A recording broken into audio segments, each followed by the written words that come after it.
Nature's wealth, good for your health. This is the Raw Life Health Show. Hello everybody, this is Paul Neeson with the Raw Life Health Show, and today we got a very special guest. He's a New York Times best-selling author.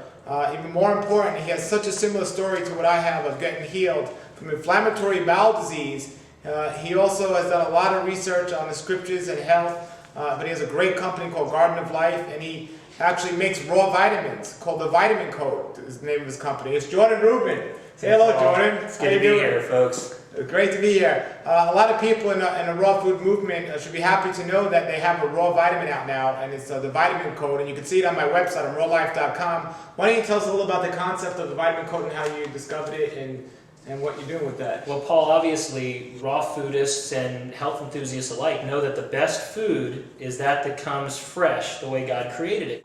When we were looking into research that really dated back almost 80 years, the discovery of vitamin C, and how the Nobel Prize winner who discovered vitamin C realized that this purified white powder that started as an orange or a pepper or paprika actually lost potency as it was purified. He believed that the middle stage, which was a combination of what ascorbic acid, vitamin C, bioflavonoids, and this, he almost called it a goo, worked better for patients than the pure isolated crystalline powder.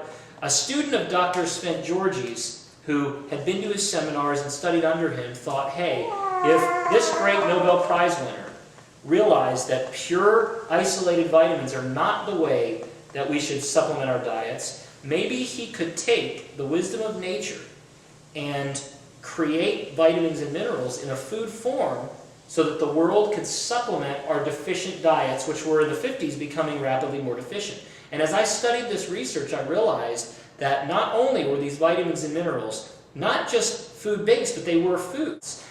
But when I looked at the process, I said, wait a minute, not only are these vitamins and minerals in a form of food, but they're not cooked, they're not treated, they're not adulterated until someone tableted them, until somebody added fillers and binders. And I said, I know nobody in our industry is using what we call these raw food-created nutrients, but what if we took and encapsulated them? We had no binders or fillers, they were uncooked, untreated, unadulterated.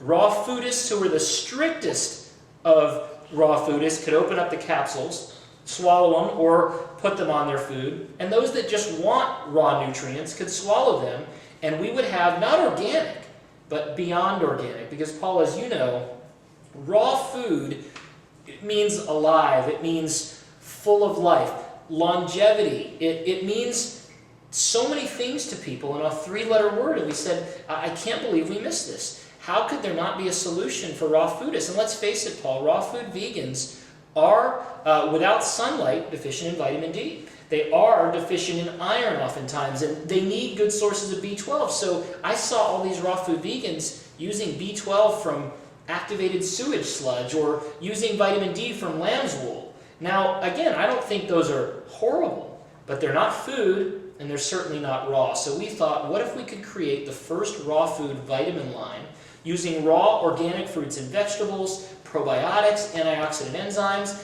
and then we expanded upon it with raw iron, raw calcium now we have, raw vitamin C, raw vitamin E, not single nutrients, but complexes. We've got antioxidants, B12, and raw B complex. And I've always been a big advocate of getting our nutrients from food, if the nutrients are in the food. But what I found is a lot of people, not only people on a raw food diet, but every diet, were deficient in certain things.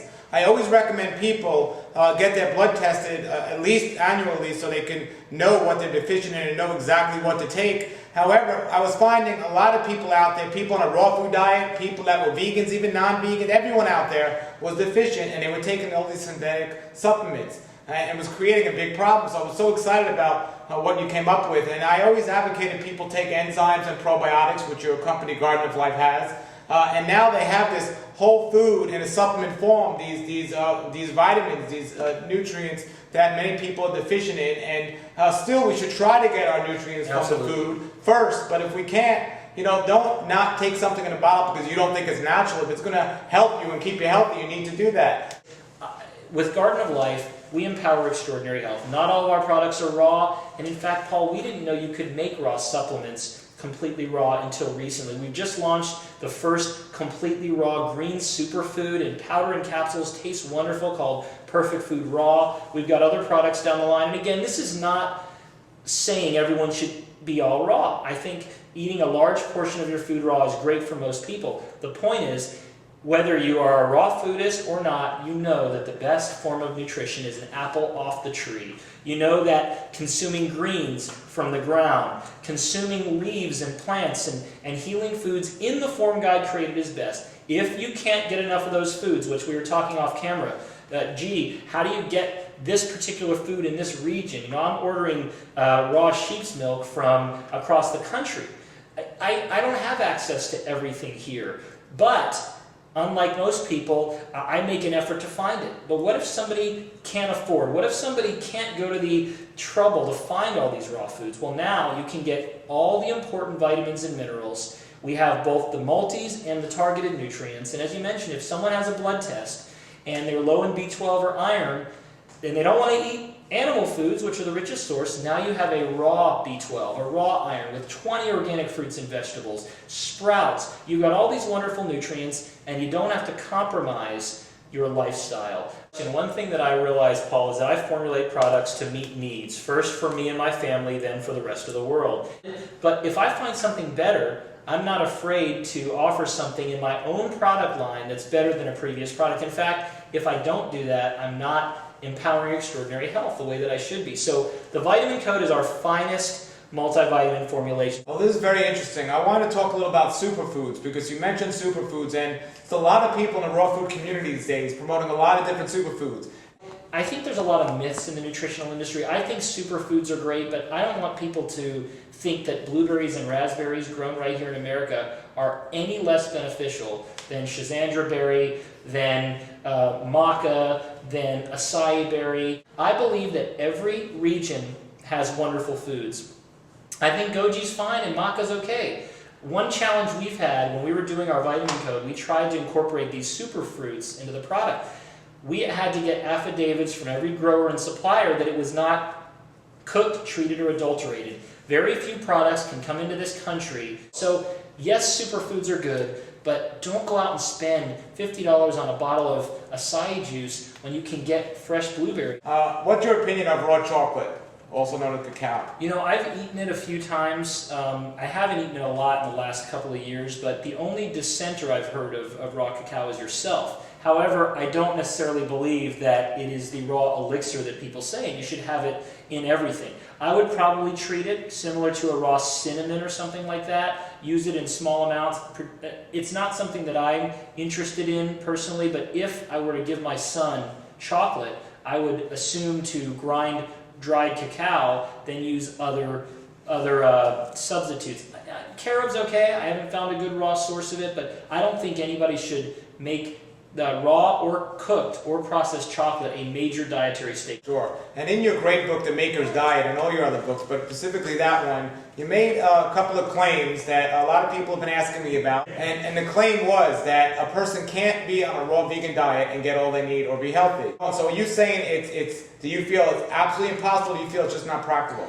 Let me just say this, that there are all stages of benefits to somebody's diet, and I've read your books, especially the raw life and the interview portions, and you kind of look and it seems interesting because people are oftentimes they're raw, but then I'm not really raw all the time, and there's the problem with being a raw food vegan is you set yourself up for scrutiny, and you hear lots of stories. Paul Bragg, who was a legendary vegetarian, had a lot of great information, but people would say he was seen at burger joints in Hawaii. Whether that's true or not, the point is a lot of people, I think, set themselves up for failure when they say, I'm never going to touch anything that's an animal food. I won't eat honey.